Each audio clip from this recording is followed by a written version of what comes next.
Hey guys, move that out of the way. So I did the first test of this camera, BMPCC4K, trying to vlog with it, and I noticed that the footage looked incredible. Now, my first impressions before I go on to the second test is that the compressed RAW 4:1 on a UHS-1 512GB SanDisk looked amazing. The quality on it was intense, and the fact that I could get it on a UHS-1 card and have 512GB of footage on this small card and actually go for a while, over an hour, raw on one of these cards, was great. It's still more cost efficient to get an external hard drive, but the fact that I don't need to get more expensive UHS-2 cards or CFast cards, huge plus, and I am really pleased with the footage I get compressed 4:1 regardless. It's really nice, and I'm sure you guys have seen it, minus some YouTube compression. But the one thing that I'm sure you guys also saw in my first test is the fact that the footage is shaky. So I was like, okay, does it make sense to film and hold a camera with this? No. But the other thing too is the fact that I'm definitely going to need a gimbal attached to this. Adapter is totally necessary in order to get that, to install it on my gimbal because of the weight. And I got this simple little gimbal off of Amazon. It says Photo Fans on it, but let's get to it. The thing is, this camera is light, but it's lens heavy because of the Metabones and the actual lens in front, so it kind of throws the weight a bit off. But then this is pretty heavy too, so it rebalances the weight back to the camera. So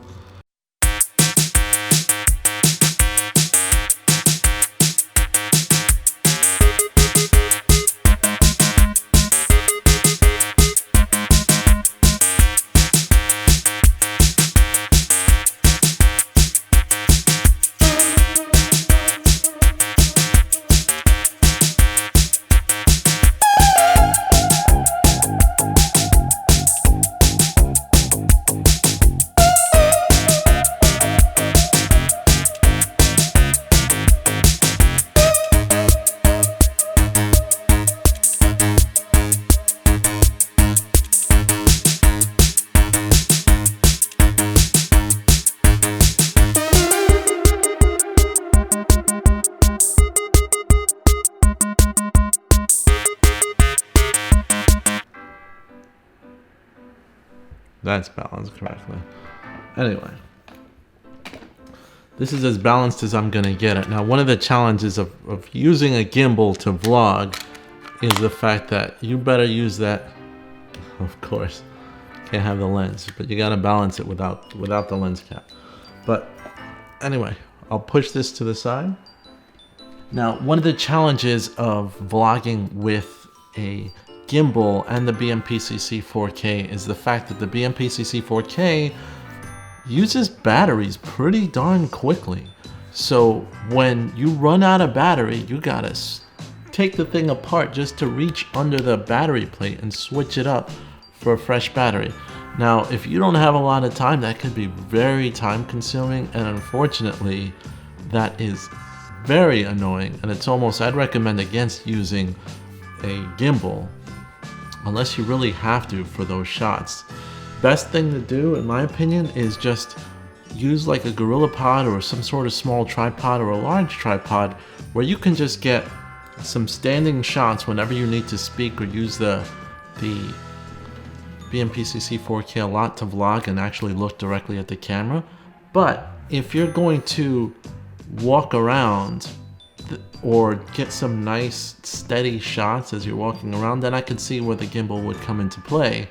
But keep those shots pre-planned, keep them ready to go, and have those batteries to switch out. That way when you take it off the gimbal and you're just filming whatever you need to, you can switch out the batteries as necessary.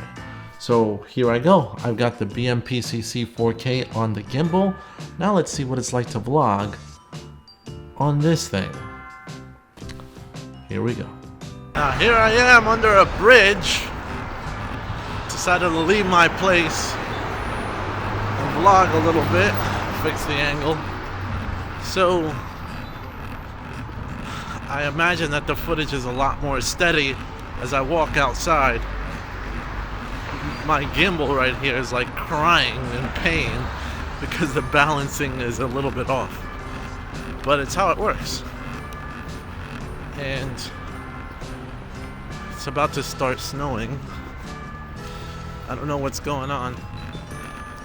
That guy runs next to me like, what the heck is he doing? I'm just gonna go for a short walk.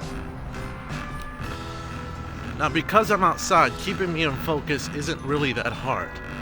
Focusing is just, come on, stay with me. Focusing is just, you know, pay attention to what you have.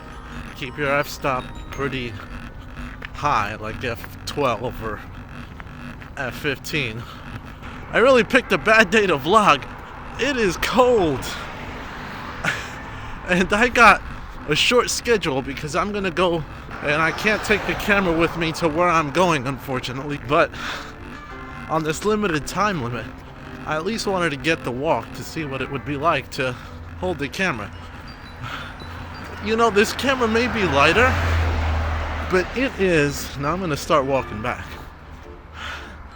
as I throw the balance on my gimbal off. I'm sure I could balance it better, but today's not one of those days where I gotta balance better. Even though this camera is lighter than the 5D, the camera itself feels heavier to use and a lot more uncomfortable than the 5D Mark IV. Now the 5D Mark IV is a camera that I've vlogged with on this gimbal many times with a microphone on top, and I have no problems. With the Blackmagic, I would almost recommend against using a gimbal. It is heavier because of all that added plate to rebalance the Blackmagic. Makes it a lot heavier to work with. And sure, you get the smoother footage, but use it sparingly and only for really professional shoots or shoots where you really need to balance your gimbal. Granted, walking and vlogging and holding the camera constantly is just dumb. Don't do that, that's annoying. But if you're gonna do it sparingly and you just want the shots when you do it because you got somewhere to go, then I could see where a gimbal helps. These shots are steady, I'm sure, even though I don't feel them as steady because I am shaking because of this cold. And I'm getting stared at by every car that drives by. In fact, traffic is slowing down because they're wondering what I'm recording. One thing I will say that I'm impressed with, and I said this before, it's the fact that the footage that you get out of this, especially even in compressed RAW 4:1, which is a huge compression, when I started to color correct it and really see the footage, when I even output it as .mp4, H.264 files, and I output it, I was like, this footage looks, I mean, the colors and the look of it is unbelievably beautiful. So I'm just so impressed. And here comes a train. I don't know where it's coming from. Anyway, it is really nice looking, the footage that I get out of this. So that in itself makes it like I want to use this camera more and more often. Maybe not for vlogging, but at least for my professional shoots. It's like I can't go back to a DSLR at all. Yeah, so I'm really impressed with the footage. I really liked it. I think this camera is definitely worth picking up, but not for vlogging. It's too much of a hassle for vlogging. Yep, snow's starting to come down. I didn't even notice. Told you it was cold, but now it's darn snowing. I hope I brought my keys. So anyway, that's what I got for this side. I'm gonna go back inside, look at the footage, and we'll see what we got. See you later. Alright, so you just saw the gimbal shots. And what really bothered me was the fact that as I'm vlogging, you can hear that annoying sound. I'm walking and it's like blah, blah, blah. And to be honest, the real reason that that happens is because it's very difficult to balance on the Crane 2. And I don't know about the Ronin S, as I've never used that gimbal, but on the Crane 2, even with the adapter and the lenses that I have, it was just impossible. Maybe I need to get better at balancing, or maybe it's just because it's very difficult, or damn near impossible, to actually stabilize this camera on the Crane 2. But moving on, I hear dogs barking outside. I don't know what the heck's going on. Okay, so moving on. Instead, I'm going to do some slow-mo shots today with this camera, and for stabilization, I'm going to rely on the optical image stabilization from this lens and try to steady the shots as well using additional support from the GorillaPod and see what I got when filming slow-mo and compressed RAW. That's what I'm aiming for, because RAW gives me the flexibility that ProRes wouldn't when it comes to getting that right look and color information that I want in the final production. And I'm really starting to get into Davinci Resolve and learn about it with the ability to color correct. And then I'm still kind of a fan of Adobe Premiere. At least being able to color correct on Davinci Resolve is awesome. But anyway, enough of a delay. I'm gonna go try to get a haircut because I am a mess.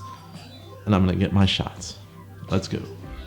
Alright, so looking at the footage when it comes to just me walking to my car holding that image stabilization style lens, it did not work as well as I wanted. It should never be used when it comes to just filming and walking. It's not good. But when you hold it still, and I've tried this, holding it still and filming like that in front of your face, even if you have to hold it handheld, but when you walk with it, it's like what you see here. It's a total mess. And the gimbal did a lot better of a job stabilizing than I could handheld with this IS lens. Now moving on into the slow motion shot. Now I know this is nothing impressive when it comes to slow motion, but the days here, especially in the cold, have been a little bit boring and time has been very minimal thanks to holidays. However, just with this walk in the slow motion, the footage looks very clear, very just pretty much unbelievable. And the quality that you get is, I believe, better than any other type of camera that offers slow-mo from a mirrorless or DSLR capacity. You'd have to pay a lot more money for a high budget camera. But that's all I got for this video today. Next time I'm gonna go with editing and what it's like to edit and turn around a project with this inexpensive camera. And then we'll see if it's really an inexpensive camera or not.